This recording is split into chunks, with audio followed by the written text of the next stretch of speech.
Have you come across feedbackpays.com where they promise you a $500 free gift card just for completing simple tasks? Sounds like an amazing deal, right? But let's be honest, if something seems too good to be true, it usually is.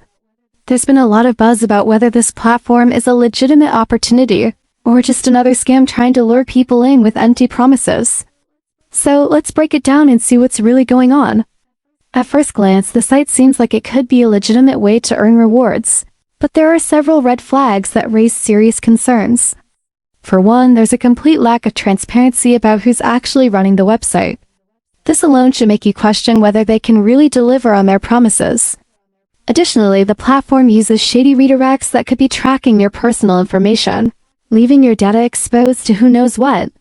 It also becomes pretty clear that these so-called offers are designed not to reward you with anything, but to drive traffic to the site, boosting their revenue instead of giving you the promised gift card. Worse still, there's no clear timeline or information on how long it will take to receive your rewards. And if you run into any issues or have questions, forget about getting solid customer support, there's barely any available. When you factor all of this in, it's easy to see that feedbackpays.com isn't as generous as it might appear at first. Before you waste your time or risk sharing your personal information, it's important to recognize what this platform really is: a data collection tool disguised as an easy way to score a $500 gift card. Protect your time, your privacy, and your personal details. Don't get caught up in the hype without knowing the full picture.